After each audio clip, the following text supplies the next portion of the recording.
विद्यार्थी मित्रांनो नमस्कार, सर्वांचं स्वागत आहे। 2 फेब्रुवारीला जी कंबाईनची पूर्व परीक्षा होणार आहे त्यासाठीचा हा प्रेडिक्शन सिरीज भाग 1 असणार आहे। यामध्ये सर्व मिक्स टॉपिक घेतले आहेत मी, जेवढेही चालू घडामोडीचे घटक आहेत ते सगळे मिक्स टॉपिक असणार आहेत आणि हा प्रेडिक्शन सिरीज मधला पहिला पार्ट असणार आहे। तर विद्यार्थी मित्रांनो सुरू करूया। बघा, लक्षात घ्या मित्रांनो, आपण प्रेडिक्शन सिरीज मधला पहिला पार्ट बघतोय। त्याच्यामध्ये आर्थिक घडामोडी बघतोय एक महत्त्वाची, ते म्हणजे हिंदुस्तान एरोनॉटिक्स लिमिटेडला महारत्न दर्जा भेटलेला आहे आणि ही महारत्न दर्जा भेटलेली 14व्या क्रमांकाची कंपनी आहे। तर एक लक्षात घ्या, तुम्हाला वन लाइनर मध्ये सुद्धा प्रश्न विचारला जाऊ शकतो की महारत्न कंपनी म्हणून HAL म्हणजे हिंदुस्तान एरोनॉटिक्स लिमिटेडला किती कंपनी बनली असं विचारलं जाऊ शकतं।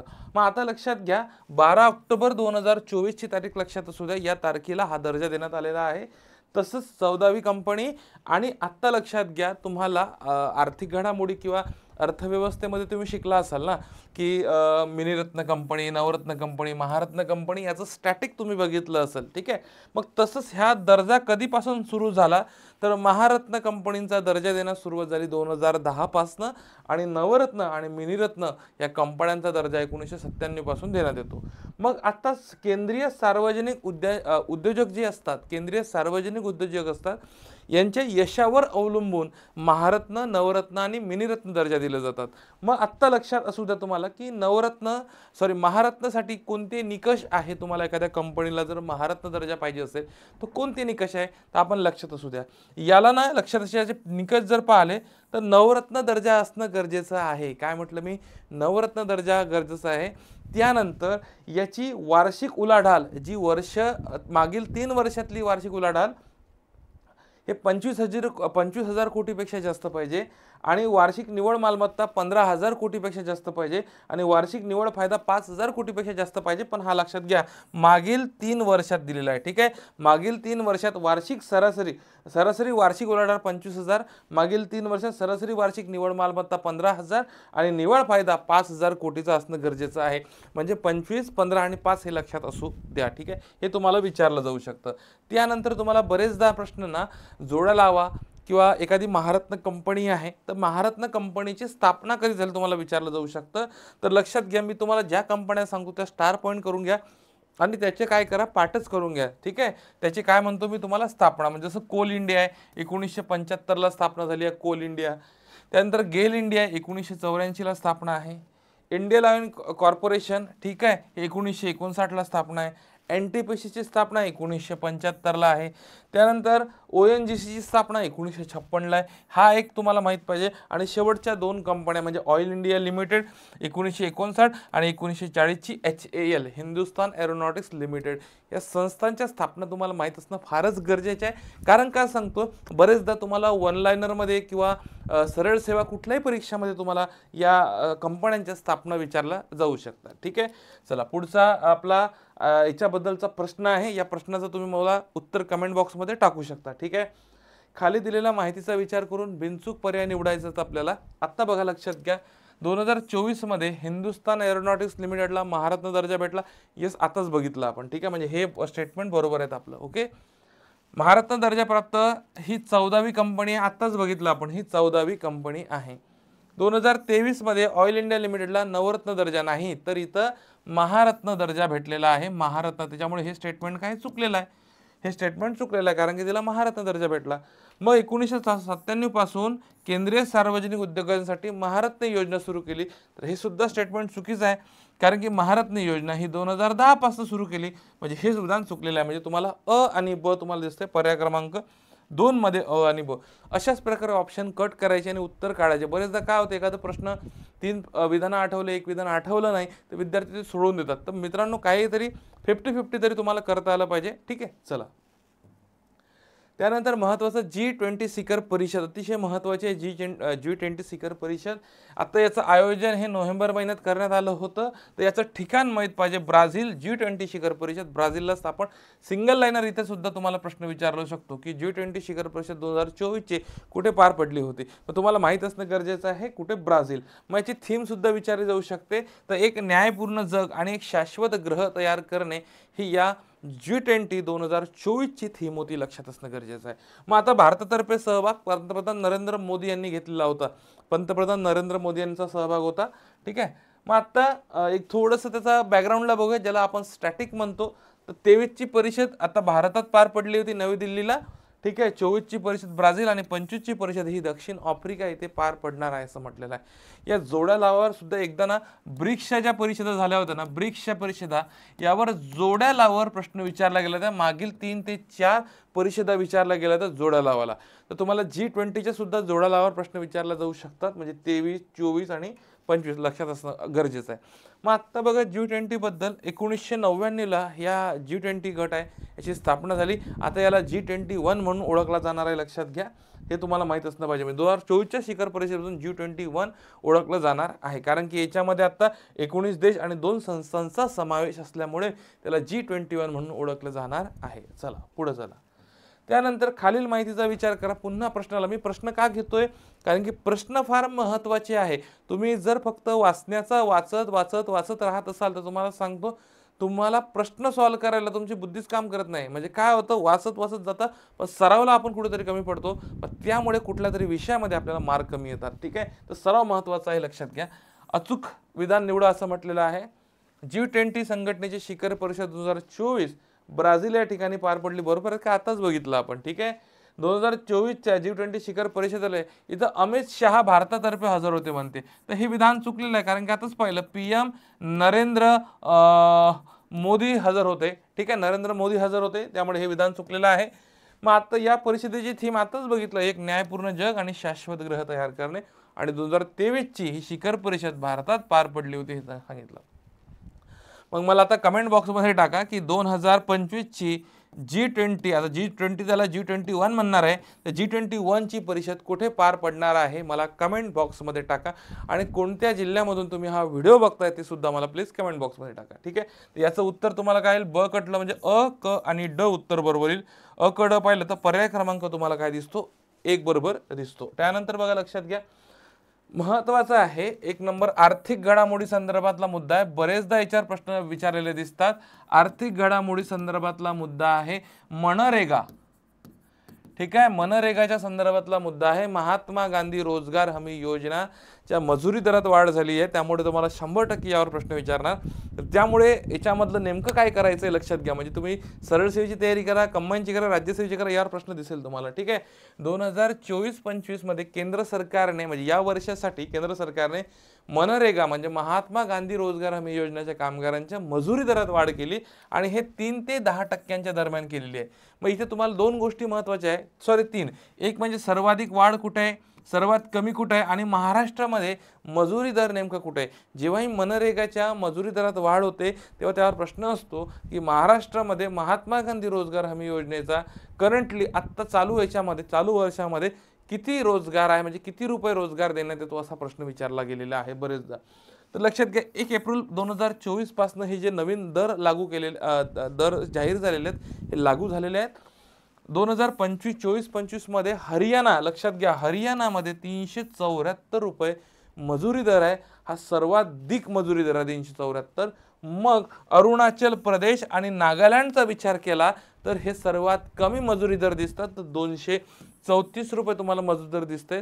आणि महाराष्ट्र जर आपण विचार केला तर लक्षात घ्या, महाराष्ट्रामध्ये 297 रुपये आहे. म्हणजे बघा, 374 रुपये हरियाणामध्ये आहे, 234 रुपये कुठे आहे, अरुणाचल प्रदेश, नागालँड, आणि 297 रुपये तुम्हाला महाराष्ट्रात महात्मा गांधी रोजगार हमी योजनेचा दर दिसतो, लक्षात असू द्या. ठीक आहे, मनरेगा ही जी आहे, ह्या कायदा कधी लागू झाला तर हा 5चा आहे. हा स्टार पॉईंट करा, बरेचदा याच्यावर प्रश्न विचारलेला आहे. आणि ही जी मनरेगा आहे तर हे प्रत्येक आर्थिक वर्षात 100 दिवसांच्या रोजगाराची कायदेशीर हमी देते. त्यामुळे हे एक स्टेटमेंट तुम्हाला इथे लक्षात असलं पाहिजे. तुम्हाला जर प्रश्न विचारला महात्मा गांधी रोजगार हमी योजना वर्षभरात आर्थिक वर्षात किती दिवसांची कायदेशीर हमी देते रोजगाराची, तर तुम्हाला येईल 80 दिवस, 100 दिवस, 120 दिवस, 150 दिवस असे तुम्हाला ऑप्शन असू शकतात.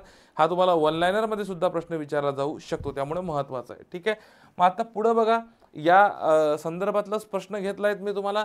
केंद्र सरकारने 2024-25 या आर्थिक वर्षासाठी मनरेगाच्या कामगारांच्या मजुरी दरात वाढ केली, त्याबद्दल कोणते विधान योग्य आहे. ओके, मग आता 24-25 मध्ये हरियाणामध्ये सर्वाधिक मजुरी दर आहेत, आपण मगाशीच बघितलं 374 रुपये, आणि इथं विचारलंय सर्वात कमी म्हणजे अरुणाचल प्रदेश आणि नागालँडमध्ये सर्वात कमी आहे, पण हा 297 आहे तर 234 आहे. कारण की हा रेट कोणाचा आहे, तर हा रेट महाराष्ट्राचा आहे. 297 रुपये महाराष्ट्राचा रेट आहे, तुम्हाला माहित असणं गरजेचं आहे. त्यामुळे पर्याय क्रमांक इथं काय येईल तर 1 योग्य आहे. ठीक आहे. मग तुम्हाला दिसते जे त्यांचं चित्र तुम्ही इमेज तुम्ही स्क्रीनवर बघताय, त्यांचं नाव आहे महाराष्ट्राचे माजी मुख्यमंत्री मनोहर जोशी यांचं निधन झालं आहे. बरेच प्रश्न आपल्याला निधन वार्ताच्या संदर्भातले सुद्धा येतात, त्यामुळे हे महत्त्वाचं आहे आपल्याला. ठीक आहे. तर हे यांचं निधन झालेलं आहे 23 फेब्रुवारी 2024ला मुंबई येथे. हे जे माजी मुख्यमंत्री होते आणि महाराष्ट्राचे माजी मुख्यमंत्री असल्यामुळे MPSC तिच्यावर प्रश्न विचारला जाऊ शकतो. तर लक्षात घ्या, यांचा राजकीय पक्ष शिवसेना होता, शिक्षण MA LLB झालं होतं. यांची कारकीर्द जर पाहिली तर सर्वात प्रथम यांनी जे बृहन्मुंबई महानगरपालिकेतील लिपिक म्हणून काम केलं आहे. ठीक आहे, तर एक लक्षात असू द्या, कारण की एखाद्या महत्त्वाची जी या व्यक्तीचं निधन होते त्या 100% त्याचं जे ज्याची अल्प परिचय असतो त्यावर किंवा त्याचा जीवन परिचय असतो त्यावर प्रश्न असतात. मग आत्ता 1967 मध्ये शिवसेना पक्षात त्यांनी काय घेतला तर प्रवेश घेतला, लक्षात असू द्या 1967 मध्ये. मग त्यांच्याविषयी अधिक थोडी माहिती लक्षात असू द्या की 1968 मध्ये मुंबई महापालिकेत नगरसेवक झाले. 72 मध्ये विधान परिषद सदस्य होते. 1989 पर्यंत 3 वेळा विधान परिषद सदस्य राहिले. त्यानंतर 1976 ते 77 मुंबईचे महापौर राहिलेले आहेत आणि पहिल्यांदाच 1990 मध्ये विधानसभा सदस्य बनलेले आहेत. पहिले विधान परिषदेवर होते सदस्य 3 वेळा, त्यानंतर पहिल्यांदाच विधानसभा कधी आले लक्षात घ्या 90, आणि विधानसभेचे विरोधी पक्षनेते सुद्धा राहिलेत 1990-91 ला, हे लक्षात घ्या. ओके. आणि महाराष्ट्राचे 12वे मुख्यमंत्री होते आणि मध्य मुंबईतून नंतर ते 1999 ला लोकसभेवर सुद्धा निवडून आले. म्हणजे तुम्हाला दिसतील बघा, म्हणजे मनोहर जोशी लोकसभा, राज्यसभा, विधानसभा, विधान परिषद या 4ही सभागृहांचे सदस्य राहिलेले आहेत. तर तुम्हाला प्रश्न येईल, नुकताच मनोहर जोशी यांचे निधन झाले, त्यांनी खालीलपैकी कोणत्या सभागृहाचे सदस्य म्हणून त्यांनी पद भूषवलेले आहे, कोणत्या सभागृहाचे सदस्य होते किंवा नव्हते असे प्रश्न विचारतील. तर लोकसभा, राज्यसभा, विधानसभा आणि विधान परिषद, लक्षात होते. हे स्टेटमेंट खालचं फार IMP आहे. ठीक आहे. आणि लोकसभेचे ते कितवे तर 13वे अध्यक्ष होते, लक्षात असू दे. लोकसभेचे कितवे तर 13वे अध्यक्ष होते. आणि हे महत्त्वाचं आहे, महाराष्ट्राचे 12वे मुख्यमंत्री, लोकसभेचे 13वे अध्यक्ष. ठीक आहे, इथं थोडंसं कनेक्ट करायचं. ठीक आहे. आणि केंद्रीय अवजड उद्योग मंत्री म्हणून त्यांनी काय हे पद सुद्धा भूषवलं होतं, केंद्रीय अवजड उद्योग मंत्री. ठीक आहे, मनोहर जोशी यांच्याबद्दल महत्त्वाची माहिती होती. मग आता बघा लक्षात घ्या, इथं थोडंसं तुम्हाला क्लिक करायचं आहे. यांच्याबद्दल काय अचूक आहे असं म्हटलं मनोहर जोशी यांच्याबाबत. तर लक्षात घ्या, 13वे अध्यक्ष होते लोकसभेचे, मी आताच सांगितलं, बरोबर आहे. महाराष्ट्राचे 12वे मुख्यमंत्री होते, पण मात्र 1999 ते 2000 मध्ये केंद्रीय गृहमंत्री ते नव्हते. तर लक्षात घ्या, मी तुम्हाला मगाशीच सांगितलं इथं 1999 ते 2002 केंद्रीय अवजड उद्योग मंत्री होते. ठीक आहे, लक्षात घ्या, इथं काय होते, केंद्रीय अवजड उद्योग मंत्री. ठीक आहे, हे स्टेटमेंट, कारण अशा स्वरूपाचे स्टेटमेंट तुम्हाला परीक्षेमध्ये विचारले जाऊ शकतात, त्यामुळे तुम्हाला ते लक्षात असणं गरजेचं आहे. ठीक आहे. तर उत्तर याचं काय येईल, अ आणि ब उत्तर येईल. ठीक आहे. त्यानंतर महत्त्वाचं निधन वार्ता संदर्भातली घडामोडी आहे फली नरिमन, ज्यांचा तुम्ही फोटो बघताय, जी इमेज तुम्ही दिसताय, हे फली नरिमन आहे, यांचं निधन झालेलं आहे. ठीक आहे. फेब्रुवारी 2024 मध्ये यांची ओळख भारतीय कायदेतज्ञ म्हणून होती. यांची कारकीर्द जर थोडक्यात बघितली तर 1950 ला मुंबई उच्च न्यायालयात वकिलीला सुरुवात केली त्यांनी. तसंच मुंबई उच्च न्यायालयाच्या वरिष्ठ वकील 1961 ला ते बनले. 71 मध्ये सर्वोच्च न्यायालयाचे वरिष्ठ वकील आणि 1972 ते 75च्या काळामध्ये ते अतिरिक्त सॉलिसिटर जनरल होते. हा एक स्टार पॉईंट त्यांच्याबद्दल करून ठेवा. आणि राज्यसभा सदस्य सुद्धा राहिलेले आहेत. ठीक आहे. त्यानंतर बघा, त्यांना मिळालेले पुरस्कार जर आपण बघितले तर लक्षात घ्या, पद्मभूषण, विभूषण हे 2 पुरस्कार त्यांना आहे. तसेच लाल बहादूर शास्त्री राष्ट्रीय पुरस्कार सुद्धा त्यांना मिळालेला आहे. हे जी व्यक्ती आपण बघतोय फली नरिमन, हे यांची ओळख, कारण का बरेचदा तुम्हाला विचारलं जातं या व्यक्तीचं नुकतं निधन झालं, हे व्यक्ती कोणत्या क्षेत्राशी संबंधित आहे. ठीक आहे, हे कायदेतज्ञ आहे, लक्षात असू द्या. ठीक आहे. मग त्यांची पुस्तके बरेचदा ना एखाद्या लेखकाची पुस्तके विचारली जातात, एखाद्या महत्त्वाच्या व्यक्तीची पुस्तकं विचारली जातात. तर बिफोर मेमरी फेड्स हे त्याचं पुस्तक आहे. तसंच the state of the nation हे एक महत्त्वाचं पुस्तक आहे. इंडियाज लीगल सिस्टीम आणि त्यांचं आत्मचरित्र जर पाहिलं फली नरिमनचं, तर बिफोर मेमरी फेड्स हे त्यांचं आत्मचरित्र आहे, लक्षात असू द्या. अतिशय महत्त्वाचं आहे. का सांगतोय? कारण की महत्त्वाची व्यक्ती आहे, ठीक आहे. म्हणून मी वारंवार त्याच्यावर काय करतोय तर तुम्हाला सांगतोय, हे महत्त्वाचं आहे. बघा, फली नरिमन यांचे फेब्रुवारी 24 मध्ये निधन झाले. त्यांच्याविषयी कोणते विधान योग्य असं म्हटलेलं आहे? तर भारतीय न्यायव्यवस्थेचे पितामह त्यांना अशी ओळख होती, म्हणजे कायदेतज्ञ. 1972 ते 75 मध्ये अतिरिक्त सॉलिसिटर जनरल होते, हे सुद्धा विधान बरोबर आहे. मात्र भारत सरकारने त्यांना पद्मभूषण आणि पद्मविभूषणच पुरस्कार दिला, पद्मश्री दिलेला नाहीये. त्याच्यामुळे हे स्टेटमेंट चुकीचं आहे. म्हणजे पर्याय क्रमांक अ आणि ब हे याचं काय तर उत्तर आहे. त्यानंतर जर बघितलं तर अरविंद पनगडिया अतिशय महत्त्वाचं, आपल्यासाठी महत्त्वाची व्यक्ती आहे, जी आपल्याला परीक्षेसाठी महत्त्वाचा टॉपिक आहे, अरविंद पनगडिया, ठीक आहे. आता अरविंद पनगडिया यांच्याबद्दल जर बघितलं तर लक्षात घ्या, हे 16व्या वित्त आयोगाचे काय आहे, अध्यक्ष बनलेले आहे, लक्षात घ्या, ठीक आहे. मग आता यांच्याबद्दल थोडक्यात जर तुम्हाला बघितलं तर आपल्याला काय करता येईल, थोडंसं यांचं पहिले स्टॅटिक आपण बघून घेऊया. प्रिस्टन विद्यापीठातून अर्थशास्त्रात त्यांनी PhD केली आणि नीती आयोगाचे ते पहिले उपाध्यक्ष होते. पहिलं म्हटलं तर लक्षात घ्या, नीती आयोगाचे पहिले उपाध्यक्ष होते. ओके, नीती आयोगाचे काय होते तर पहिले उपाध्यक्ष होते. आणि आशियाई विकास बँकेचे माजी मुख्य अर्थतज्ञ ते होते, हे लक्षात असू द्या. आणि त्यांना पद्मभूषण पुरस्कार देऊन गौरवण्यात करण्यात आले 2012ला. मग आता त्यांची काही पुस्तकं आहे, Y growth matters, India unlimited, reclaiming the law story, हे त्यांची काही पुस्तकं आहे. आता वित्त आयोग जर बघितलं स्टॅटिकमध्ये, तर राष्ट्रपती दर 5 वर्षांनी वित्त आयोगाची स्थापना करते आणि राज्यघटनेतील कलम 280 नुसार या वित्त आयोगाची तरतूद दिलेली आहे राज्यघटनेमध्ये, लक्षात असू द्या, ठीक आहे. मग आत्ता लक्षात घ्या, याचं कार्य जर पाहिलं तर केंद्र राज्यांमध्ये कर महसुलाचे वितरणाचे काम कोण करते, तर हे वित्त आयोग करते. मग आता हे 16वे वित्त आयोग दुसरे तुम्हाला अरविंद पनगडे याचे काय अध्यक्ष आहे, तर आता लक्षात घ्या, अरविंद पनगडे अध्यक्ष आहे. कालावधी हा 26 ते 31 असणार आहे. बरेचदा आपल्याला वित्त आयोगावर प्रश्न विचारले जातात मित्रांनो. 15 वित्त आयोगाचे NK सिंग जे तुम्हाला दिसतं इथं, यांच्यावर तर खूपदा प्रश्न विचारलेला आहे MPSCने, ठीक आहे. त्याच्यामुळे 16 वित्त आयोगावर सुद्धा तुम्हाला प्रश्न त्याच्यावर कसं येणार किंवा स्टॅटिक काय विचारलं जाऊ शकतं हे माहीत पाहिजे. 1 एप्रिल 2026 पासून याच्या शिफारसी लागू होणार आहेत. कोणत्या तर 16व्या वित्त आयोगाच्या. 16व्या वित्त आयोगाचा कालावधी पाहिला तर 2026 ते 2031 पर्यंत याचा काय आहे तर कालावधी आहे, लक्षात असू द्या, ठीक आहे. आणि पहिले अध्यक्ष कोण होते तर KC नियोगी हे काय होते, याचे पहिले अध्यक्ष होते, हे लक्षात असू द्या, KC नियोगी. हा सुद्धा प्रश्न आयोगाने खूपदा विचारलेला आहे. आणि शेवटचे तुम्हाला 2 किंवा 3 माहीत पाहिजे. बरेचदा याच्यात जर जोड्या लावायला जर प्रश्न आले तर 14, 15 आणि 16 तर तुम्हाला माहित आहे, पण किमान 14चे YV रेड्डी आणि 15चे NK सिंग तुम्हाला माहित असणं गरजेचं आहे, ठीक आहे. चला पुढे चला. अरविंद पनगडे यांच्याबाबत खालीलपैकी कोणते विधान बरोबर आहे? आता 16व्या वित्त आयोगाचे ते अध्यक्ष आहे, हे आपल्याला माहित आहे. नीती आयोगाचे ते दुसरे उपाध्यक्ष होते, तर नाही, इथं तुम्हाला मगाशी स्टेटमेंट आपण बघितलं होतं, नीती आयोगाचे ते प्रथम अध्यक्ष होते. आलं का लक्षात? नीती आयोगाचे ते काय होते तर पहिले अध्यक्ष होते, हे तुम्हाला माहित असणं गरजेचं आहे. त्यानंतर एक महत्त्वाची व्यक्ती आहे फादर फ्रान्सिस दिब्रिटो, ही व्यक्ती लक्षात घ्या, तुम्हाला त्यांचा फोटो दिसला असेल इकडे, ठीक आहे. महत्त्वाची व्यक्ती आहे. निधन वार्ता संदर्भातला टॉपिक आहे. 25 जुलै 2024ला निधन झालंय. यांची ओळख ही साहित्यिक आणि पर्यावरणवादी कार्यकर्ते म्हणून यांची ओळख होती, हे तुम्हाला माहीत असणं गरजेचं आहे. सुवार्ता मासिकाचे मुख्य संपादक ते आहे. त्यानंतर ज्ञानोबा तुकाराम पुरस्कार त्यांना मिळालेला आहे आणि इतर काही पुरस्कार आहे. पण एक स्टार करून घ्या 2014चा साहित्य अकादमी अनुवाद पुरस्कार सुबोध बायबलसाठी यांनी मराठीत केलेला, हे लक्षात असू द्या. त्यांनी बायबलचे सुबोध बायबल या नावाने मराठीत भाषांतर केले. हे साहित्यिक सुद्धा होते आणि पर्यावरणवादी कार्यकर्ते सुद्धा होते.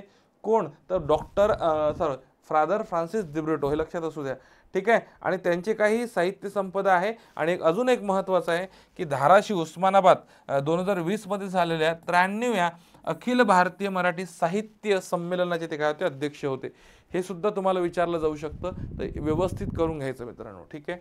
चला आता यांच्याबद्दल जर प्रश्न विचारला तर बघा, लक्षात घ्या, फ्रान्सिस दिब्रिटो यांच्याबद्दल काय खरं आहे विचारलंय बघा. इथं काय खरं आहे असं विचारलेलं आहे, तर लक्षात असू द्या तुम्हाला.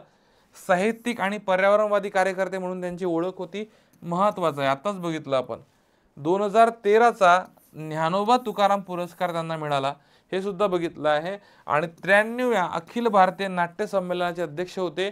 तर हे नाट्य संमेलन होतं, तर हे साहित्य संमेलन होतं, लक्षात असू द्या. ठीक आहे, साहित्य संमेलन होतं, साहित्य संमेलन. ठीक आहे, तर हे लक्षात असू द्या. तर आता याचं उत्तर तुम्हाला दिसतंय पर्याय क्रमांक 1 आणि ब बरोबर आहे, म्हणजे पर्याय क्रमांक 2 काय, तर याचं अचूक उत्तर आहे, लक्षात असू द्या. ठीक आहे. त्यानंतर खालील माहितीचा विचार करून योग्य विधान निवडा असं म्हटलेलं आहे. योग्य विधान निवडा. 11 जुलैला आपण जागतिक लोकसंख्या दिवस साजरा करतो. जागतिक लोकसंख्या दिवस 1989 पासून हा दिवस साजरा केला जातो. आणि 2024 याची संकल्पनाला कोणालाही मागे ठेवू नका, प्रत्येकाची गणना करा, हे याची 2024 ची जागतिक लोकसंख्या दिनाची थीम आहे. तुम्हाला माहीत असणं गरजेचं आहे. हे तर वर्ग 3ला तर बरेचदा याच्यावर प्रश्न असतात. जागतिक लोकसंख्या दिन 11 जुलै, ठीक आहे, 1989 पासून साजरा करतो. मग इतर काही महत्त्वाचे दिवस दिलेले आहेत मित्रांनो. तुम्हाला मी हे काय केलेले आहे, हे PDF टाकलेली आहे आपल्या टेलिग्राम चॅनलला. श्रीकांत ताडे टेलिग्राम चॅनल टाकली आहेत आणि स्टेपअपच्या म्हणजे दोन्ही टेलिग्राम चॅनलला आहे, तर तुम्ही चेक करून घ्या तिथून. ठीक आहे. बिनचूक जोड्या निवडा युद्ध सराव. आता बघा बरेच प्रश्न तुम्हाला ना युद्ध सरावावर असतात. हे संरक्षण घडामोडीमधला टॉपिक आहे मित्रांनो. संरक्षण घडामोडीमधला युद्ध सराव संदर्भातला टॉपिक आहे, यावर प्रश्न असतात. इथे युद्ध अभ्यास हा सराव भारत अमेरिका यांच्या दरम्यान झालेला आहे. मित्रशक्ती हा भारत श्रीलंका यांच्या दरम्यान झालेला आहे. उदार शक्ती भारत मलेशिया आणि जिमेक्स सराव हा भारत जपान यांच्या दरम्यान झालेला आहे. हे चारही विधान काय आहेत, तर बरोबर आहे. पर्याय क्रमांक याचा 4 आहे. आता प्रश्न स्वरूपात घेतलाय. आता मी काय करतो, हे सगळे जे काही युद्ध सराव तुम्हाला सांगतो, हे महत्त्वाचे काढले आहे. जसं होपेक्स नावाचा सराव आहे, याचं ठिकाण इजिप्तमध्ये पार पडला आणि भारत आणि इजिप्त यांच्या दरम्यानचा हा हवाई सराव आहे. बरेचदा प्रश्न विचारताना हवाई आहे, नौदल आहे की भूदल आहे, अशा स्वरूपाचे प्रश्न विचारले जातात. त्यानंतर मैत्री 2024चं ठिकाण जर विचारलं तर हे थायलंडमध्ये पार पडली. भारत आणि थायलंड संदर्भातला मैत्री 2024चा युद्ध सराव होता. ठीक आहे. त्यानंतर हा लष्कर होता. ठीक आहे. सागरी भागीदारी सराव, याच्यामध्ये भारत आणि स्पेन नौदल सराव होता. जिमेक्स नावाचा सराव भारत आणि जपान, आपण मागेच बघितलं जिमेक्स, भारत आणि जपान. उदार शक्ती नावाचा सराव हा भारत मलेशिया दरम्यानचा होता. उदार शक्ती लक्षात असू द्या. युद्ध अभ्यास 2024 हा भारत अमेरिका यांचा संयुक्त लष्करी सराव आहे. वरुण 2024 हा भारत आणि फ्रान्स यांचा संयुक्त नौदल सराव आहे, लक्षात असू द्या वरुण. ठीक आहे. हे महत्त्वाचे काही सराव आहेत. पिचबॅक नावाचा सराव दिसतो तुम्हाला, पिचबॅक. आता पिचबॅक नावाचा सराव हा ऑस्ट्रेलिया झाला 2024चा, भारत आणि ऑस्ट्रेलिया, लक्षात असू द्या. हा तर विचारलाच गेलेला आहे. नोमॅडिक एलिफंट नावाचा सराव विचारला गेलेला आहे.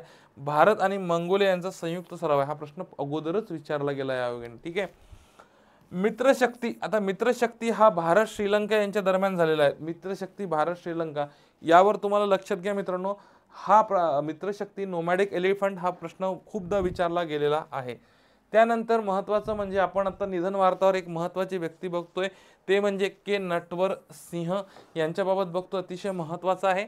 ऑगस्ट 2024 मध्ये यांचं निधन झालं. आत्ता हे भारतीय परराष्ट्र सेवेत त्यांची निवड झाली होती 1953ला. यांचा अल्पपरिचय जर थोडक्यात आपण बघितला तर 82 ते 84 दरम्यान ते परराष्ट्र सचिव होते. 1984 मध्ये त्यांना पद्मभूषण पुरस्काराने सन्मानित करण्यात आलं आणि 1984लाच ते भरतपूर इथून खासदार झाले. 1984 दोन्ही वर्ष तुम्हाला महत्त्वाचे आहे. आणि 2004 ते 2005 या कालावधीमध्ये के नटवर सिंह हे भारताचे परराष्ट्र मंत्री होते, लक्षात असू द्या. ठीक आहे. मग यांची काही महत्त्वाची पुस्तके, K Natwar Singh, one life is not enough हे आत्मचरित्र खूपदा MPSCने विचारलेलं आहे आणि वर्ग 3ला सुद्धा विचारतात. स्टार पॉईंट करून ठेवा.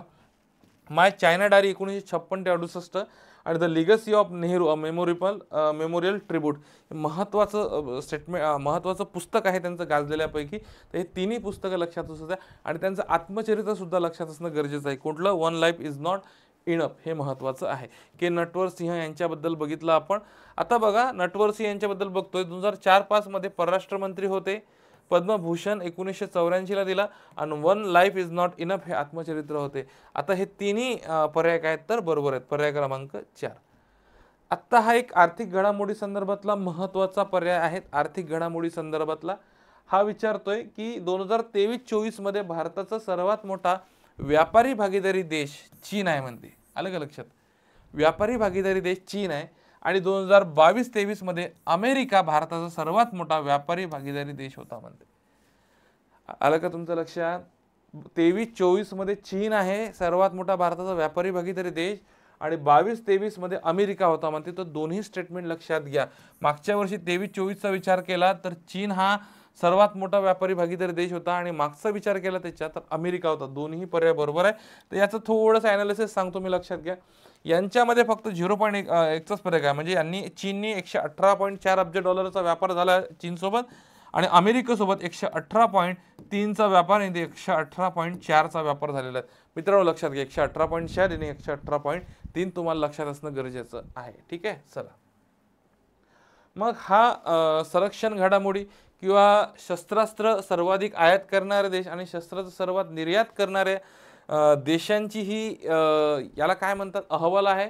तर याच्यावरही बरेचदा राज्यसेवेला प्रश्न विचारले आणि वन लाईनर सुद्धा तुम्हाला वर्ग 3ला विचारला जाऊ शकतो किंवा कंबाईनला सुद्धा यावर प्रश्न येऊ शकतो.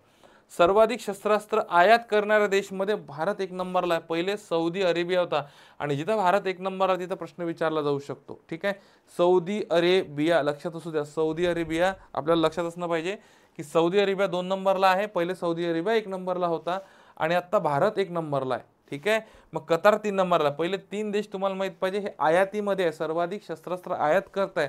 मग आता सर्वाधिक शस्त्रास्त्र निर्यात करणाऱ्या देशामध्ये जर पाहिलं तर फ्रान्सचा तुम्हाला काय लागतो तर पहिला क्रमांक लागतो, सॉरी अमेरिकेचा पहिला क्रमांक लागतो, सॉरी, आणि दुसरा क्रमांक हा फ्रान्सचा लागतो आणि तिसरा रशियाचा लागतो. तर निर्यातमध्ये पहिले 3 देश माहिती पाहिजे, अमेरिका, फ्रान्स, रशिया, आणि आयातमध्ये भारत, सौदी अरेबिया आणि कतार या देशांचे क्रमांक तुम्हाला लक्षात पाहिजे. ठीक आहे, हे सर्वाधिक शस्त्रास्त्र आयात आणि निर्यात करणाऱ्याचा जो अहवाल आहे यावर प्रश्न आहे. ठीक आहे, चला पुढे चला. मग आत्ता लक्षात घ्या, इथे स्टॉकहोम इंटरनॅशनल पीस ही जी संस्था आहे, सिप्री जी संस्था आहे, हीच अहवाल जाहीर करते. कोण शस्त्रास्त्र सर्वाधिक जाहीर करते, कोण त्याला काय म्हणता येईल, कोण आयात करते. तर इथं सर्वाधिक शस्त्रास्त्र आयातमध्ये भारताचा पहिला क्रमांक आहे, दुसरा सौदी अरेबिया आहे, तिसरा कतार आहे. तर हे स्टेटमेंट बरोबर आहे. सर्वाधिक शस्त्रास्त्र निर्यात, इथं निर्यातचा शब्द वापरलाय तर इथं फ्रान्स नाही आहे, तर हा अमेरिका पहिला आहे. अमेरिका पहिला दिसतो आणि दुसऱ्या क्रमांकावर फ्रान्स आहे आणि तिसऱ्या क्रमांकावर तुम्हाला रशिया नावाचा देश दिसतो, रशिया. ठीक आहे, मग त्याच्यामुळे हे नंबरचं चुकलेलं आहे. पर्याय क्रमांक 1 बरोबर आहे. ठीक आहे.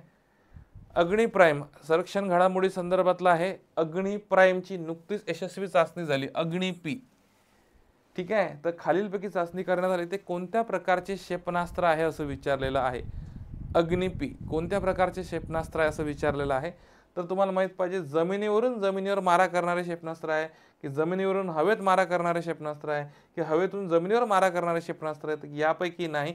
बघा इथं पर्याय ना मी तुम्हाला असे मागे पुढे दिलेत, हे लक्षात असू द्या थोडं. ठीक आहे, ओके. म्हणजे आता काय याचं उत्तर मी तुम्हाला सांगतो. हे अग्नि-P, अग्नि प्राईम याला म्हणतात. हे जमिनीवर मारा करणारे क्षेपणास्त्र आहे, लक्षात असू द्या. आणि याचं अ मध्ये तुम्हाला दिसते पर्याय क्रमांक 2. नाही तर अ म्हटलं 1 नंबरला दिसलं तर हे नाही गोल करायचं बाळा. ठीक आहे, इथं तुम्हाला पर्याय तुम्हाला माहित असणं गरजेचं आहे. ठीक आहे, चल आता अग्नि प्राईमची थोडी वैशिष्ट्ये आपण बघूयात. 1000 ते 2000 किलोमीटरचा याचा पल्ला आहे. 1000 ते 2000 किलोमीटरचा याचा पल्ला आहे आणि अग्नि मालिकेतील सर्वात हलके क्षेपणास्त्र आहे, लक्षात असू द्या. ठीक आहे, तसंच जमिनीवर मारा करणं सक्षम आहे. हे दोन्ही गोष्टी याच्या लक्षात असणं गरजेचं आहे अग्नि प्राईम बद्दल. ठीक आहे, महत्वाचं आहे. ओके. खालीलपैकी कोणत्या बँकेला risk manager of the year पुरस्कार 2024 ते सन्मानित करण्यात आले असं विचारलेलं आहे. तर याचं अचूक उत्तर सांगतो तुम्हाला. रिझर्व्ह बँक ऑफ इंडियाला risk manager of the year पुरस्कार, मित्रांनो काळजी करू नका, मी आहे तुमच्यासोबत. ठीक आहे, बघा 2 मिनिटं फक्त स्क्रीन बंद पडली. आलो, चला या रिटर्न या. ठीक आहे, बघा आलो, चला वापस या. बघा लक्षात घ्या, आपण काय बघत होतो, risk manager of the year 2024 बघत होतो. तर याचं अचूक उत्तर काय, रिझर्व्ह बँक ऑफ इंडियाचं अचूक उत्तर आहे. ठीक आहे, मग यानंतर बघा खाली दिलेली माहिती कोणत्या व्यक्तीची संबंधित आहे असं म्हटलेलं आहे. अग्नि क्षेपणास्त्राचे जनक म्हणून त्यांची ओळख होती, अग्निमॅन म्हणून त्यांना ओळखले जात होते असं म्हटलेलं आहे. अग्निमॅन. ठीक आहे, अग्नि क्षेपणास्त्राचे जनक अग्निमॅन म्हणून त्यांना ओळखले जात होते असं म्हटलेलं आहे. ठीक आहे, तर यांचं नाव आहे राम नारायण अग्रवाल यांचं नाव आहे. अग्नि क्षेपणास्त्राचे जनक म्हणून त्यांना ओळखले जात होते. ठीक आहे, आता पुढचं बघा, इस्माईल कादरे यांचे जुलै 24 मध्ये निधन झाले. त्यांना कोणत्या पुरस्काराने सन्मानित करण्यात आलेलं असं म्हटलेलं आहे? तर यांना आंतरराष्ट्रीय आंतरराष्ट्रीय मॅन बुकर पुरस्कार मिळालेला आहे. ठीक आहे, एक लक्षात असू द्या, 2005 चा जो पहिला आंतरराष्ट्रीय बुकर पुरस्कार सुरू झाला होता, याचे पहिले विजेते होते अल्बेनिया या देशाचे आहे, लक्षात असू द्या. आंतरराष्ट्रीय मॅन बुकर, तर तुम्हाला हा दिसतो पर्याय क्रमांक क. कुठं दिसतोय तर लक्षात घ्या, पर्याय क्रमांक 4 मध्ये क दिसतोय. आंतरराष्ट्रीय मॅन बुकर साहित्यिक होते. हे जे तुम्हाला फोटो दिसते इस्माईल कादरे यांचं नाव आहे, साहित्यिक होते.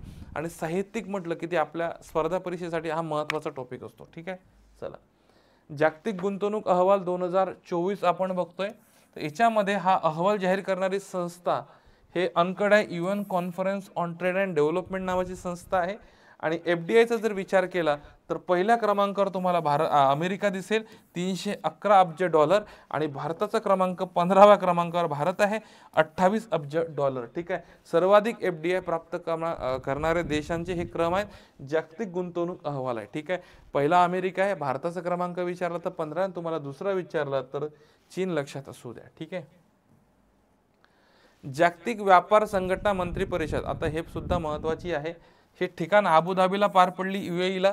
आणि पहिल्यांदाच UAE मध्ये ही जागतिक व्यापार संघटना पार पडली, WTO ची, वर्ल्ड ट्रेड ऑर्गनायझेशन. आत्ता लक्षात घ्या, इथे स्थापना 1 जानेवारी 1995 ची आहे. जिनिव्हा स्वित्झर्लंडला इथं काय मुख्यालय आहे. आणि WTO ची सदस्य संख्या बरेचदा विचारली जाते, 166. मग 166व्या क्रमांकाचा देश जर विचारला तर हा तिमोर लेस्टे नावाचा देश आहे, तिमोर लेस्टे. आणि कोमोरोस नावाचा देश हा 165व्या क्रमांकावर आहे. हे तुम्हाला लक्षात असणं गरजेचं आहे मित्रांनो. ठीक आहे, अतिशय महत्त्वाचं आहे, लक्षात असू द्या. ठीक आहे, त्यानंतर WTOच्या आतापर्यंतच्या परिषदा, त्याच्यामध्ये पहिली जर पाहिली स्टॅटिक मध्ये सिंगापूरला पार पडली 1996 ला. त्यानंतर जर विचार केला तर तुम्हाला अबुधाबीची 2024-22 ची जिनिव्हा स्वित्झर्लंड. तर तुम्ही काय करायचं लक्षात घ्या, पहिल्या 2 करून ठेवा आणि शेवटच्या 2 करून ठेवा. बरेचदा पहिल्या 2 किंवा शेवटच्या 2 परिषदा WTOच्या विचारतात. तर हा चार्ट PDF आपल्या टेलिग्राम चॅनलला टाकलाय, तर व्यवस्थित वाचून जा. मात्र बघा, जागतिक व्यापार संघटनाबाबत खालीलपैकी बिनचूक विधान निवडा असं म्हटलेलं आहे. मंत्री परिषद 2024 ला अबुधाबी येथे पार पडली, बरोबर आहे. 1 जानेवारी 1995 ला स्थापना आहे आणि जागतिक व्यापार संघटना 166वा सदस्य देश इथं कोमोरोस आहे. तर हा कोमोरोस 166 नाही आहे, तर हा 165 आहे. 166 ला तिमोर लेस्टे नावाचा देश आहे, तिमोर लेस्टे. ठीक आहे, तिमोर लेस्टे नावाचा देश आहे, लक्षात ठेवा. तिमोर लेस्टे ते महत्वाचं आहे तुमच्यासाठी. ठीक आहे, त्याच्यामुळे याचं उत्तर अ आणि ब बरोबरील क चुकलेलं आहे. ठीक आहे, नाटो संघटना 1949 ला स्थापना झालेली आहे, ब्रुसेल्स बेल्जियमला याचं मुख्यालय आहे. आणि याचे शेवटचे सदस्य बघतोय 32व्या क्रमांकाचा देश स्वीडन आहे आणि 31व्या क्रमांकाचा देश फिनलंड आहे. जेव्हा एखादा देश मागील 1-1.5 वर्षामध्ये त्या संघटनेशी अटॅच होतो, त्याचा सदस्य होतो, त्याच्यामध्ये सहभागी होतो, तुम्हाला प्रश्न त्यावर विचारले जातात. तर नाटोचा 32व्या क्रमांकाचा देश हा स्वीडन आहे. ठीक आहे, स्वीडन मार्च 2024 मध्ये काय झालं, जाहीर म्हणजे 24 मध्ये काय केलं, यांनी जॉईन केलं होतं याला. ठीक आहे, नाटोला, लक्षात असू द्या. ठीक आहे, चला. आता लक्षात घ्या, इथं 2 मिनिटं एक महत्वाचं आहे की मार्च 24 मध्ये फिनलंड हा नाटोचा 32वा देश होता म्हणते. तर 32वा देश हा स्वीडन होता, फिनलंड नव्हता. आणि नाटोची स्थापना ही 1949 ला करण्यात आली आहे. तर हे विधान बरोबर आहे. तुम्हाला ब बरोबर दिसते, पण अ मध्ये फिनलंड नाही आहे. तर इथं लक्षात घ्या, फिनलंड हा 31व्या क्रमांकाचा सदस्य देश आहे नाटोचा, आणि 32वा तुम्हाला स्वीडन दिसते. ठीक आहे, चला पुढे चला. महत्वाचं आहे, अतिशय महत्वाचं आहे, व्यवस्थित करून जात आहे. का सांगतोय, महाराष्ट्र राज्याच्या महिला धोरणाबाबत लक्षात घ्या. जेव्हा महाराष्ट्र संदर्भात महिला धोरणासंदर्भात बरेचदा प्रश्न विचारले, जेव्हा हे धोरण जाहीर होते, तर मार्च 2024 मध्ये 4थे महिला धोरण महाराष्ट्राचे जाहीर करण्यात आले असं म्हटलं, 4थ्या क्रमांकाचे. आणि जेव्हा पहिलं धोरण राज्याचं आलं तेव्हा विलासराव देशमुख मुख्यमंत्री होते. तर इथं शरद पवार मुख्यमंत्री होते, शरद पवार. ठीक आहे, त्याच्यामुळे हे विधान चुकलेलं आहे. 1 नंबरचं इथे विधान बरोबर आहे. मग आता आपल्याला काय करायला लागेल की मार्च 2024 रोजी महाराष्ट्राचे 4थे धोरण जाहीर झाल्याचे, तर थोडंफार वैशिष्ट्य आपल्याला बघावं लागेल. तर हा जी तारीख आहे 1 मे 2024 हे स्टार पॉईंट करून ठेवा. का सांगतो, कारण की यानंतर जन्मणाऱ्या मुलांच्या नावात वडिलांच्या नावाच्या अगोदर आईचे नाव लावणे बंधनकारक आहे. हे महत्वाचं आहे. तर हे एक महत्त्वाची गोष्ट आहे. मग आता तुम्हाला पहिले धोरण महाराष्ट्राचे, दुसरे, तिसरे आणि चौथे, याच्यामध्ये पहिल्या धोरणात 94चे शरद पवार मुख्यमंत्री होते, दुसरे धोरण 2001चे होते, विलासराव देशमुख मुख्यमंत्री होते, तिसरे धोरण 2014 मध्ये पृथ्वीराज चव्हाण मुख्यमंत्री होते, चौथे धोरणामध्ये एकनाथ शिंदे मुख्यमंत्री होते. हे चारही धोरण तुम्हाला माहीत असणं गरजेचं आहे. मग महिला आयोगाची महिला संदर्भात आपण धोरणं बघतोय, तर महिला संदर्भातल्या जे आयोग आहे, राष्ट्रीय आयोग 92ला स्थापना आहे. महाराष्ट्र राज्याचा महिला आयोग, ठीक आहे, राज्य महिला आयोग 93ला स्थापना आहे. आणि महिला आर्थिक विकास महामंडळाची स्थापना आहे 1975ला करण्यात आलेली आहे, हे लक्षात असू द्या. ठीक आहे, या ज्या काही गोष्टी महिलांच्या संदर्भातले जे आयोग आहे यांच्या संदर्भातल्या होत्या.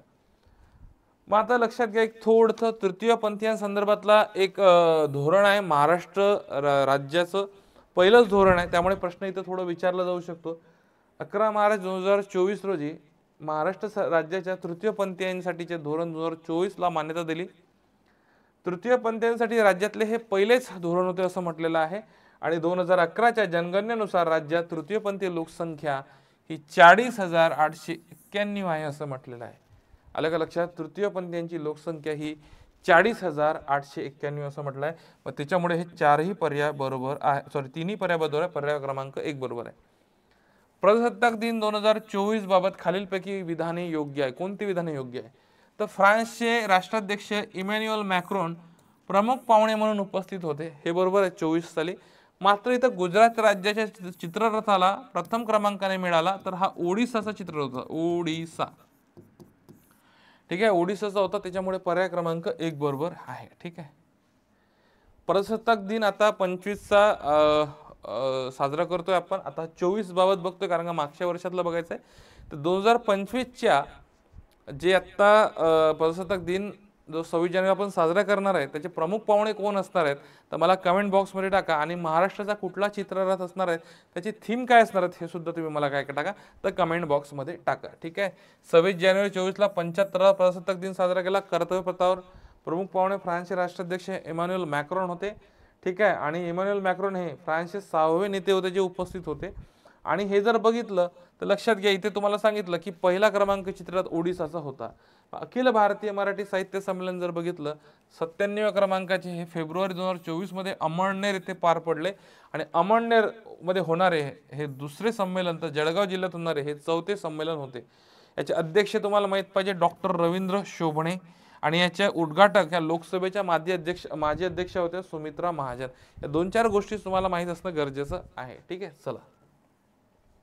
बरेचदा आपल्याला काय विचारले जातात, मागचे 1-2 काय विचारलं जातात की तुम्हाला सहसा मागील जे काही अधिवेशने झालेले आहेत जोडालावामध्ये, 97चे मग रवींद्र शोभणे अध्यक्ष तुम्हाला जोडालावामध्ये विचारतील, 96 विचारतील नरेंद्र चपळगावकर, 95 विचारतील भारत सासने, आणि 94 विचारतील डॉक्टर जयंत नारळीकर. आलं का लक्षात? म्हणजे तुम्हाला मागचे 2 ते 3 तुम्हाला माहीत असणं गरजेचं, त्याचे अध्यक्ष किमान माहीत असणं गरजेचं आहे. आणि कोणत्या ठिकाणी हे पार पडलं, म्हणजे अमळनेर, वर्धा, उदगीर, लातूर, हे माहीत असतं तुम्हाला गरजेचं आहे, कारण की यावर प्रश्न येऊ शकतो. ठीक आहे, चला. आता एक लक्षात घ्या, यावर प्रश्न आहे, तर याचं उत्तर तुम्ही मला कमेंट बॉक्समध्ये टाका. रवींद्र शोभणे 24, चपळगावकर 2023, फक्त 22ला भारत सासने, आणि 2000 आता इथं 1 झालेला आहे, तर 2021 करायचं आहे. ठीक आहे, 2021 करायचं आहे, थोडं इथं मिस्टेक झालेली आहे. तर लक्षात घ्या, मी काय केलं, हे क्रॉस केलेलं आहे, लक्षात घ्या. 22चे कोण होते, तर भारत सासने, आणि 21चे कोण होते, जयंत नारळीकर. ठीक आहे, हे थोडंसं क्रॉस झालेलं आहे. ठीक आहे, मी क्रॉस केलं म्हणजे तुम्हाला पर्याय क्रमांक अ आणि ब दिसतील. ठीक आहे, याचं उत्तर भारत सासने आणि याचं उत्तर डॉक्टर जयंत नारळीकर आहे, लक्षात असू द्या. ठीक आहे, 100वे अखिल भारतीय नाट्य संमेलन, मगाशी साहित्य संमेलन बघितलं, आता आपण हे नाट्य संमेलन बघतोय. हे जानेवारी 24 मध्ये पार पडलं. याचे अध्यक्ष कोण होते, तर डॉक्टर जब्बार पटेल होते. तिकडे कोण होते, रवींद्र शोभणे होते का, बघा लक्षात घ्या, कोण होते रे बाबा, 24चे रवींद्र शोभणे होते, इकडे जब्बार पटेल होते. हे कुठलं संमेलन आहे, हे साहित्य संमेलन आहे. हे कुठलं आहे, तर हे नाट्य संमेलन. कन्फ्युज नाही व्हायचं. साहित्य संमेलन कितव्या क्रमांकाचं आहे, तर 97. नाट्य संमेलन कितव्या क्रमांकाचं, 100व्या क्रमांकाचं, लक्षात असू द्या. ठीक आहे, चला पुढे चला. जब्बार पटेल बाबत 100व्या अखिल भारतीय नाट्य संमेलनाचे अध्यक्ष हे तिन्ही पर्याय यांच्याबद्दल बरोबर आहेत. ठीक आहे, मी डायरेक्ट उत्तर सांगतो, तिन्ही पर्याय बरोबर आहेत. मग आता पुस्तक आणि लेखक, बरेचदा प्रश्न आपल्याला या महत्त्वाच्या चर्चित पुस्तके लेखकांवर विचारले जातात. हे पुस्तक खालीलपैकी कोणाशी संबंधित आहे, कोणी लिहिलेलं आहे? तर लक्षात घ्या, द विंटर माइंडसेट हे पुस्तक शेन वॉटसनचं आहे. शेन वॉटसन कुठल्या देशाचा खेळाडू आहे हे मला कमेंट बॉक्समध्ये टाका. The idea of democracy Sam पित्रोदाचं पुस्तक आहे. व्हाय भारत मॅटर्स हे एस जयशंकरचं पुस्तक आहे. आणि ब्रेकिंग द मोल्ड हे रघुराम राजन आणि रोहित लांबा यांचं पुस्तक आहे. लक्षात असू दे. ठीक आहे, तर पर्याय क्रमांक 4 याचं अचूक उत्तर आहे. ठीक आहे, खालील माहितीचा विचार करा आणि बरोबर विधान निवडा. लडाखमध्ये नवीन 5 जिल्ह्यांची निर्मिती करण्याची घोषणा केंद्र सरकारने केली. अतिशय बरोबर आहे. आता लडाखमध्ये संख्या ही 7 झाली, पहिले 2 होती, आता 5 झाली, 7 झाली. ठीक आहे, ऑक्टोबर 2019 मध्ये लडाखची केंद्रशासित प्रदेश म्हणून स्थापना करण्यात आली होती. हे सुद्धा बरोबर आहे. तर पर्याय क्रमांक 4 बरोबर आहे. तिन्ही विधान काय तर बरोबर आहे. मग जे आपण बघतो की नेमकं इथे नवीन 5 जिल्हे कोणते बनलेले आहेत, आलं का लक्षात? याच्यामध्ये चांगथांग आहे, श्याम व्हॅली आहे, झांस्कर आहे, नुब्रा आहे आणि द्रास आहे. हे लक्षात असू द्या. ठीक आहे, हे लक्षात असू द्या. लडाखमध्ये आता एकूण 7 जिल्हे झाले, तर 5 जे कोणते आहेत, पहिले लेह आणि कारगिल हे 2 होते. यावर सुद्धा प्रश्न आयोगाने विचारलेला होता. पण चांगथांग, श्याम व्हॅली, झांस्कर आणि नुब्रा, आलं का लक्षात? हे 5 तुम्हाला माहित असणं गरजेचं आहे. ठीक आहे, त्यानंतर मुख्यमंत्री वयश्री योजनेबद्दल खालीलपैकी योग्य विधान निवडा. आता हा योजनेच्या संदर्भातला मुद्दा आहे. मुख्यमंत्री वयश्री योजना, योग्य विधान निवडा असं म्हटलेलं आहे. 6 फेब्रुवारी 2024 ला या योजनेची सुरुवात झाली. महाराष्ट्र सरकारची योजना आहे. 65 वर्षावरील ज्येष्ठ नागरिकांना या योजनेचा लाभ होणार आहे आणि या योजनेसाठी 480 कोटी रुपये खर्च आहे. तसंच 2 लाखांपेक्षा कमी उत्पन्न असणाऱ्या नागरिकांना या योजनेचा लाभ असणार आहे. तर हे मित्रांनो 4ही बरोबर आहे. मुख्यमंत्री वयश्री योजना 65 वर्षावरील व्यक्तींना याचा लाभ होणार आहे. ज्यांचं उत्पन्न 2 लाखांपेक्षा कमी आहे अशाच व्यक्तींना महाराष्ट्र शासनाची योजना आहे मुख्यमंत्री वयश्री योजना. ठीक आहे, चला पुढे चला. खालीलपैकी वात्सल्य योजनेबाबत योजनेबाबत योग्य पर्याय निवडा असं म्हटलेलं आहे. 25 जानेवारी 2024 रोजी वात्सल्य योजना सुरू करण्यात आली. वात्सल्य गर्भधारणपूर्व माता व 2 वर्षापर्यंतच्या बालकांचे आरोग्य सुधारण्यासाठीची ही योजना आहे. मागच्या वेळेसही आपल्याला बरेचदा पुष्टी योजना मला वाटतं राज्यसेवेला विचारली गेलेली होती. तर आता ही वात्सल्य योजना तुम्हाला भविष्यात विचारली जाऊ शकते. पर्याय क्रमांक काय आहे? दोन्ही बरोबर आहे, वात्सल्य योजना. ठीक आहे, भारतातील अभिजात भाषा दर्जा, आता तुम्हाला माहित आहे 11 टोटल अभिजात भाषा झालेल्या आहेत. तर लक्षात घ्या, ऑक्टोबर 24 मध्ये केंद्र सरकारने 5 भाषेला अभिजात भाषा दर्जा दिला. त्याच्यामध्ये आपली मराठी, आसामी, बंगाली, पाली आणि प्राकृत भाषा दर्जा पहिल्या 6 होत्या, मग 5 वाढल्या, आता टोटल 11 झालेले आहेत. मग या 11 कोणत्या कोणत्या आहेत, कुठे कुठे बोलल्या जातात बघूया. तामिळला 2004 ला दर्जा भेटला आहे, संस्कृतला 2005 ला दर्जा आहे, कन्नडला 2008 ला दर्जा आहे, तेलुगूला सुद्धा 2008 ला भेटला दर्जा.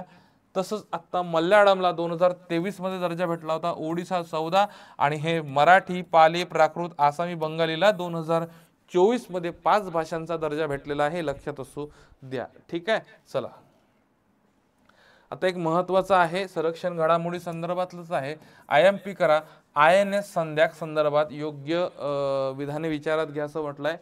फेब्रुवारी 2024 रोजी विशाखापट्टणम या ठिकाणी संरक्षण मंत्री राजनाथ सिंग यांच्या उपस्थितीत भारतीय नौदलात हे दाखल झाले म्हणते INS संध्याक. आणि INS संध्याक हे देशाचे पहिले मोठे संरक्षण जहाज आहे असं म्हटलंय. आलं का? INS संध्याक हे देशाचे पहिले मोठे संरक्षण जहाज आहे असं म्हटलेलं आहे. तर तुम्हाला प्रश्न इथे येईल, देशाचे पहिल्यात मोठे संरक्षण जहाज कोणते किंवा त्याचं नाव काय, तुम्हाला नाव माहित पाहिजे. INS संध्याक तुम्हाला नाव त्याचं माहित असणं गरजेचं आहे. अतिशय महत्वाचा पॉईंट आहे. ठीक आहे, तर दोन्ही पर्याय काय आहे तर योग्य. पर्याय क्रमांक 3 याचा काय आहे तर योग्य आहे.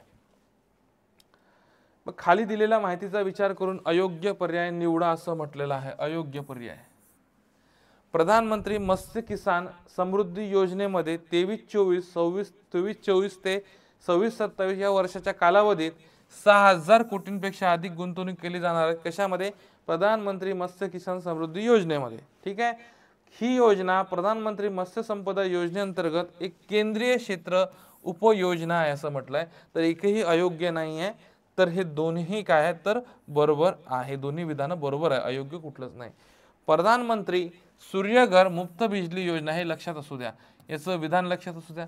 13 फेब्रुवारी 2024 रोजी पंतप्रधान नरेंद्र मोदी यांनी घोषणा केली आणि दरमहा 300 युनिट मोफत वीज पुरवून 1 कोटी कुटुंबांना प्रकाश देण्याचे योजनेचे काय तर उद्दिष्ट आहे. 1 कोटी घरांना प्रकाश देण्याचे उद्दिष्ट आहे. दरमहा 300 युनिट काय करतो, मोफत वीज पुरवणे. याची सुरुवात आहे 13 फेब्रुवारी 2024 ला. प्रधानमंत्री सूर्यघर मुफ्त बिजली योजना लक्षात असू द्या. योजनेच्या संदर्भात आहे. पर्याय क्रमांक दोन्ही बरोबर आहे. आता बघा थोडंसं एक महत्वाचा प्रश्न आहे. नित्या आनंद हे व्यक्ती आहे महत्वाचे, ठीक आहे. जानेवारी 24 मध्ये निधन झालं यांचं. तर यांना पहिली जी गर्भनिरोधक गोळी होती सहेली, जिचं नाव होतं, या गोळीची निर्मिती यांनी केली आहे म्हणते सहेलीची, ठीक आहे. तसंच 2005 मध्ये इंडियन फार्माकोपिया कमिशनचे वैज्ञानिक समितीचे अध्यक्ष होते आणि भारत सरकारने 2012 साली पद्मश्री पुरस्कार देऊन त्यांना सन्मान करण्यात आलेला आहे. तर तुम्हाला विचारतील की पहिली गर्भनिरोधक गोळी सहेलीची निर्मिती खालीलपैकी कोणत्या व्यक्तीने केलं की ज्यांचं नुकतंच निधन झालेलं आहे. तुम्हाला उत्तर लिहायचं डॉक्टर नित्या आनंद, ठीक आहे. तर याचे तीनही पर्याय बरोबर आहेत. तर म्हणजे पर्याय क्रमांक याचं उत्तर काय येईल तर 4 येईल, ठीक आहे. मग आता लक्षात घ्या, खालीलपैकी कोणत्या देशाने जमिनीवरून जमिनीवर मारा करणाऱ्या शाईन 2 क्षेपणास्त्राची चाचणी केलेली आहे, ठीक आहे. शाईन 2 क्षेपणास्त्र. तर याचं अचूक उत्तर तुम्हाला सांगतो, पाकिस्ताननी या क्षेपणास्त्राची चाचणी केलेली आहे. जमिनीवरून जमिनीवर मारा करणारं शाईन 2 क्षेपणास्त्र आहे, लक्षात असू द्या, ठीक आहे. त्यानंतर लालकृष्ण अडवाणी यांच्याबाबत बघतोय. हे भारतरत्न भेटलेले 5 व्यक्ती बघतोय. त्यांचं अल्पपरिचय बघतो, कारण का बरेचदा याच्यावर ज्यांना भारतरत्न पुरस्कार मिळाला जातो यावर प्रश्न असतात. तर लालकृष्ण अडवाणी हे 1942 मध्ये राष्ट्रीय स्वयंसेवक संघात सामील झाले. त्यानंतर पहिल्यांदाच राज्यसभेत प्रवेश केला त्यांनी 1970 ला. बरं, ज्याच्यात पॉईंट भरपूर आहे पण जे स्टार करून ठेवतोय मी, ज्या खाली अंडरलाईन करतो तेच वाचून जा शेवटी जाताना, ठीक आहे. 1973 ते 77 दरम्यान जनसंघाचे ते अध्यक्ष होते, एक लक्षात असू द्या. 1986 ते 91 दरम्यान भाजपचे अध्यक्ष होते. त्यानंतर गृहमंत्री सुद्धा राहिलेले आहेत, पण 96 ते 2004च्या काळात बघा गृहमंत्री, उपपंतप्रधान सुद्धा राहिलेले आहेत. कधी 2000 ते 2004 2 वर्ष आणि 2015 मध्ये त्यांना पद्मभूषण पुरस्कार देण्यात आला. 3 वेळा भाजपचे अध्यक्ष, 5 वेळा लोकसभा आणि 4 वेळा राज्यसभेचे खासदार राहिलेले आहेत लालकृष्ण अडवाणी. तुम्ही फोटो बघितला असेल. त्यानंतर PV नरसिंहराव हे आंध्र प्रदेश विधानसभेचे सदस्य, तसेच मुख्यमंत्री, तसेच लोकसभा सदस्य राहिलेले आहेत. PV नरसिंहराव केंद्रीय गृहमंत्री सुद्धा राहिले आहेत, परराष्ट्र मंत्री राहिले आहेत, संरक्षण मंत्री राहिले आहेत आणि भारताचे ते 9वे पंतप्रधान होते, लक्षात असू द्या. PV नरसिंहराव 9वे पंतप्रधान, ठीक आहे. 9वे PM भारताचे आणि यांना भारतरत्न भेटला. त्याच्यामुळे या कोणत्याही याच्यावर प्रश्न येऊ शकतो. मागच्या परीक्षेला कर्पुरी ठाकूर यांच्यावर प्रश्न विचारला गेला होता. तर भविष्यात उरलेले जे, कारण की तुम्हाला माहिती आहे 24 मध्ये असं पहिल्यांदा घडलं की 5 व्यक्तींना आपण भारतरत्न प्रदान करण्यात आले, त्यामुळे कर्पुरी ठाकूरवर प्रश्न येऊन गेला होता. तर आता उरलेल्या 4 व्यक्तींवर प्रश्न येऊ शकतो, ठीक आहे. चला, आणि पंतप्रधान होणारे दक्षिण भारतातले हे पहिले व्यक्ती आहे, हा सुद्धा स्टार पॉईंट करून ठेवजा, ठीक आहे. चौधरी चरण सिंग यांच्याबाबत जर लक्षात घेतलं तर हे शेतकऱ्यांचे कैवारी म्हणून ओळख होते. 23 डिसेंबर हा राष्ट्रीय शेतकरी दिन म्हणून आपण काय करतो, पाळतो. राष्ट्रीय शेतकरी दिवस 23 डिसेंबरला. उत्तर प्रदेश विधानसभेचे सदस्य होते. त्यानंतर उत्तर प्रदेशचे मुख्यमंत्री राहिलेले आहेत. केंद्रीय गृहमंत्री सुद्धा होते. लोकदलाची स्थापना त्यांनी केली. त्यानंतर भारताचे वित्तमंत्री राहिले आहेत. भारताचे तिसरे हे उपपंतप्रधान होते. तिसरे उपपंतप्रधान होते, उप-PM, ठीक आहे. आणि भारताचे 5वे पंतप्रधान होते, ठीक आहे. भारताचे 5वे PM होते, लक्षात असू द्या. भारताचे 5वे PM होते, हे सुद्धा तुम्हाला लक्षात असणं गरजेचं आहे, ठीक आहे. चला, अयोध्याचं राम मंदिर उद्घाटन झालंय 22 जानेवारी 24 ला. हे साधारणतः 2.7 एकर मध्ये पसरलेलं आहे. याचे मुख्य शिल्पकार कोण होते, चंद्रकांत सोमपुरा.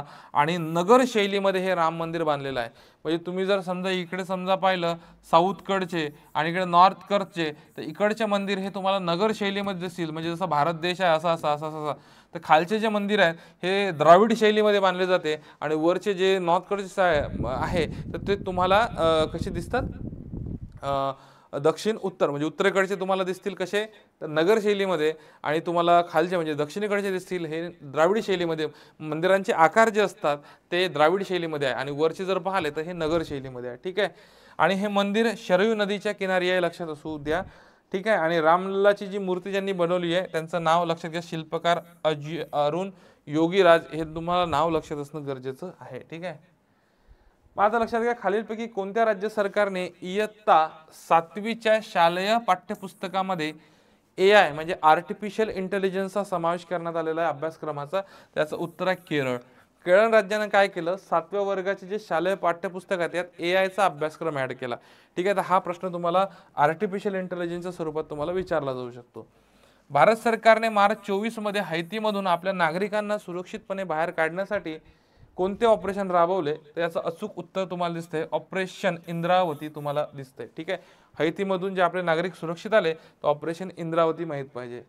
ॲलिस मुनरो एक व्यक्ती लक्षात घ्या, 24 मध्ये निधन झालं, साहित्यिक होती, त्यांच्याबद्दल योग्य विधान म्हटलंय.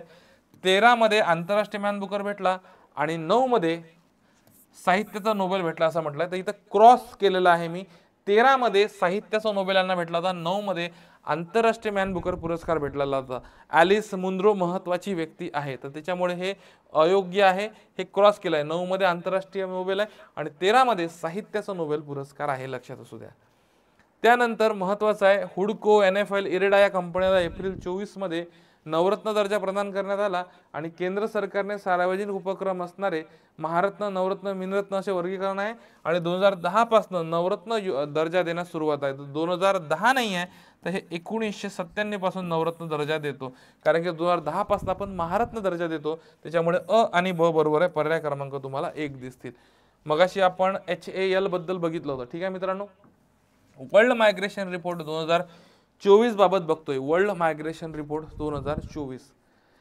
सर्वाधिक रेमिटन्स प्राप्त करणाऱ्या देशामध्ये भारताचा पहिला क्रमांक आहे असं म्हटलंय. रेमिटन्स म्हणजे एखादी व्यक्ती, भारतातली व्यक्ती बाहेर देशामध्ये काम करत असेल आणि बाहेर देशातला कमवलेला पैसा ते आपल्या भारतातील लोकांसाठी किंवा त्यांच्या फॅमिलीसाठी जर पाठवत असेल तर याला रेमिटन्स म्हटला जातो किंवा त्याला वित्त प्रेषण मराठीमध्ये म्हटलं जातं.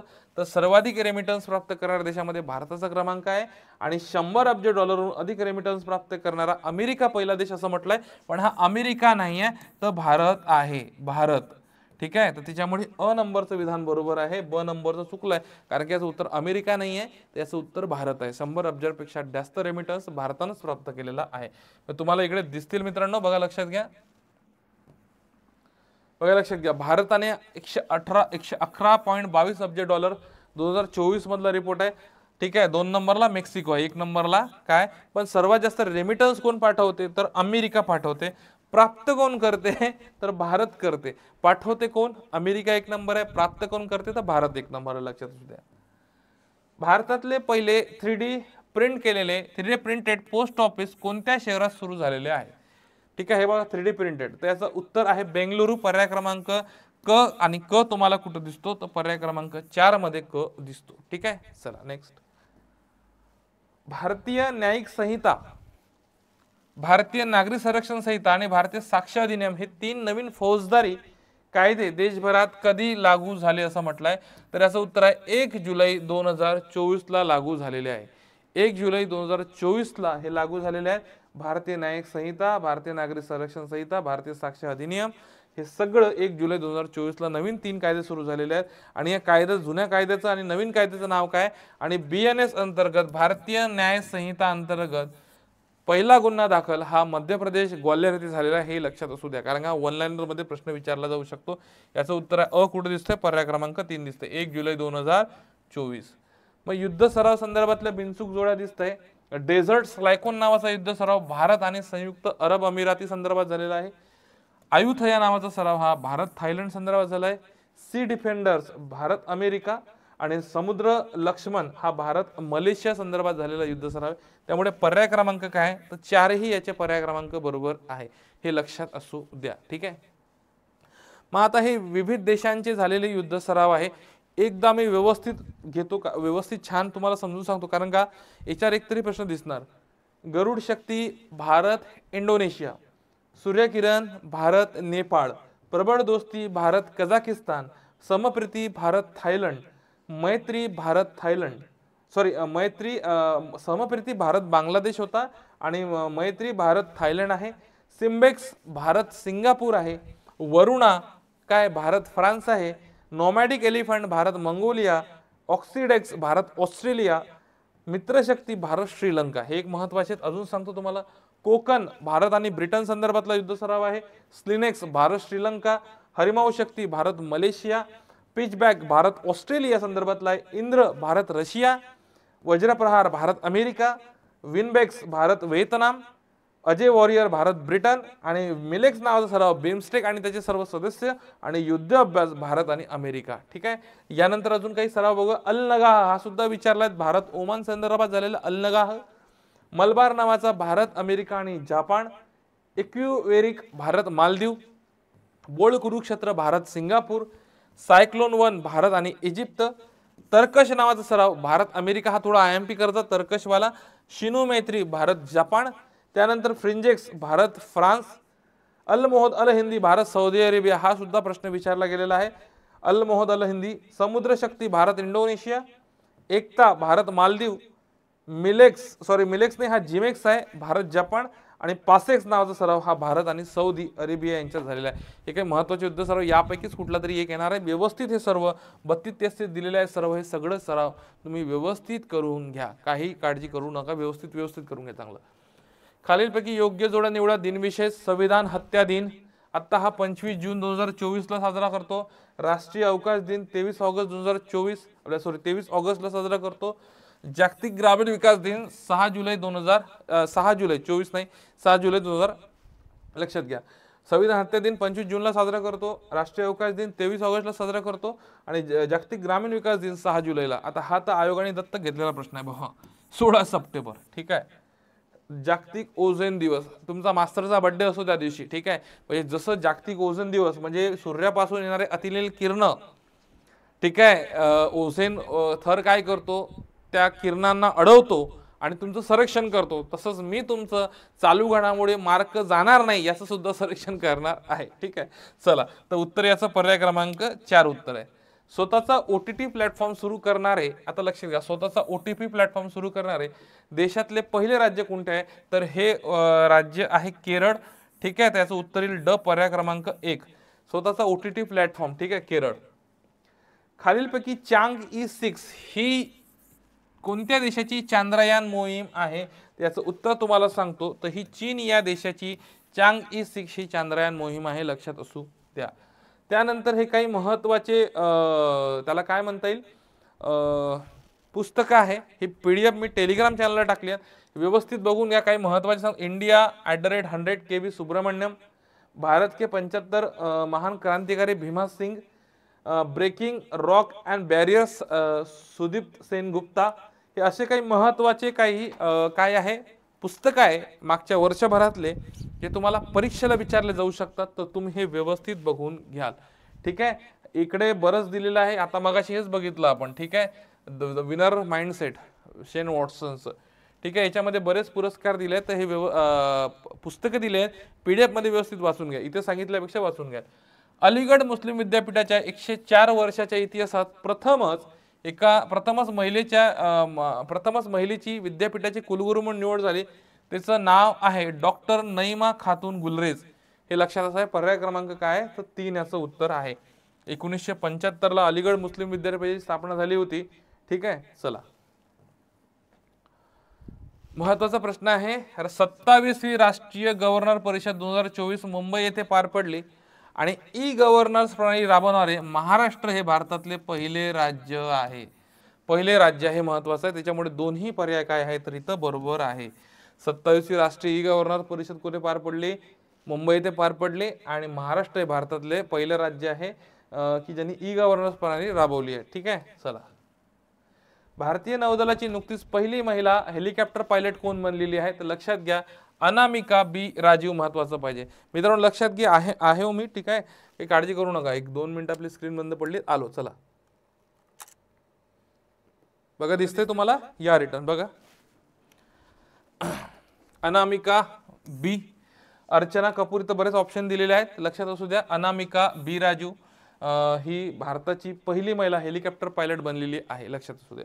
ठीक आहे. तर उत्तर काय ते पर्याय क्रमांक 2. त्यानंतर हा अर्थसंकल्प संदर्भातले काही मुद्दे आहे. आपला 2024-25 अर्थसंकल्प आहे. 2-3च गोष्टी करा. एक तर म्हणजे या अर्थसंकल्पात या 4 प्रमुख घटकांवर लक्ष केंद्रित केलेले आहे. तुम्हाला हे विचारलं जाऊ शकतं. त्याच्यामध्ये एक गरीब, एक महिला, एक युवा आणि अन्नदाता किंवा शेतकरी. ठीक आहे, हा तिसरा अर्थसंकल्प आहे मोदी सरकारच्या कार्यकाळातला. ठीक आहे, नरेंद्र मोदी सरकारच्या 3.0 कार्यकाळातला पहिला अर्थसंकल्प आहे. निर्मला सीतारामन यांनी हा जुलै 2024 मध्ये सादर केला. आता लक्षात घ्या, इतर तुम्हाला प्रश्न येऊ शकतो, IMP करून ठेवा की या अर्थसंकल्पात कोणत्या घटकांवर काय करतोय आपण, फोकस करतोय किंवा लक्ष केंद्रित करतोय. तुम्हाला गरीब महिला, युवा आणि अन्नदाता. आता काय लक्षात घ्या, अजून एक प्रश्न इथं खूपदा विचारला गेलेला आहे की अर्थसंकल्पात कोणत्या याला जास्तीत जास्त प्राधान्यक्रम देण्यात आलेला आहे. प्राधान्यक्रम कशा आहेत, कोणत्या कोणत्या विषयाला, तर कृषी क्षेत्रातील उत्पादकता आणि लवचिकता याला पहिला प्राधान्यक्रम आहे. रोजगार आणि कौशल्य विकास, आणि तिसरं समावेशक आणि मनुष्यबळ विकास आणि सामाजिक न्याय. हे पहिले 3 आहे. टोटल 9 विचारते. त्याच्यामध्ये उत्पादन आणि सेवा, शहरी विकास, ऊर्जा सुरक्षा, पायाभूत सुविधा, नवोपक्रम आणि अद्ययावत सुधारणा म्हणजे नेक्स्ट जनरेशन रिफॉर्म ज्याला आपण म्हणतो.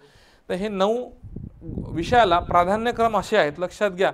कारण की तुम्हाला विचारतील जोड्या लावामध्ये नाही, पण तुम्हाला विचारतील प्राधान्यक्रम कसे दिले. 4 पर्याय असतील आणि अ ब क ड अ क ड असं तुम्हाला विचारतील की प्राधान्यक्रमानुसार हे लावा. ठीक आहे, तर इथे प्रश्न विचारला जाऊ शकतो. रतन टाटा, तुम्हाला माहिती आहे यांचं निधन झालेलं आहे ऑक्टोबर 24 मध्ये, वयाच्या 96व्या वर्षी.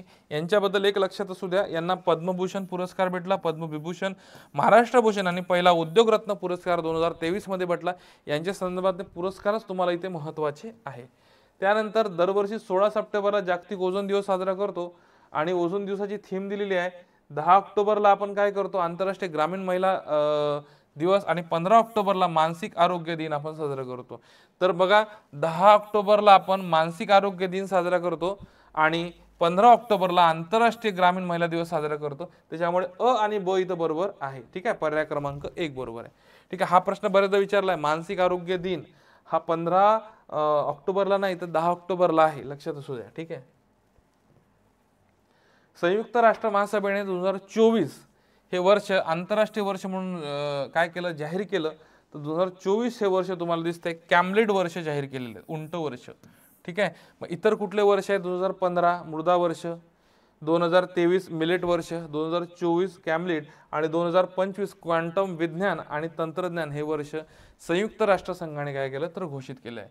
तर मित्रांनो, थँक्यू व्हेरी मच. आपलं 5 तासाचं जे लेक्चर होतं तिथं संपलेलं आहे. 2 तारखेसाठी आपण हे लेक्चर संपूर्ण घेतलेलं आहे. तर विद्यार्थी मित्रांनो, 2 तारखेची परीक्षा एकदम ताकदीनं द्या आणि आता शेवटच्या दिवसांमध्ये पॉझिटिव्ह राहा, पॉझिटिव्ह व्यक्तींसोबत राहा. मी माझा एक संपर्क नंबर देतो, तुम्हाला कधीही अडचण आली तर तुम्ही मला संपर्क करू शकता.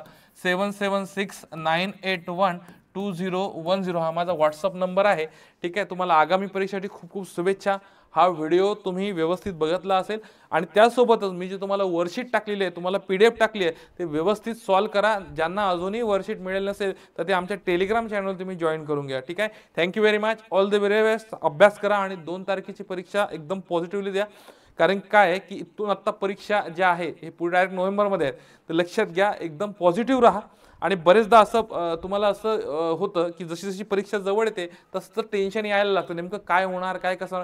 काही काळजी नका मित्रांनो. एक तर फेल होणार आहे तर म्हणजे एक तर पास होणार आहे, नाही तर फेल होणार आहेत. या 2च गोष्टी आजच असतात. म्हणजे पर्याय 2च, एक तर हे होणार, एक तर ते.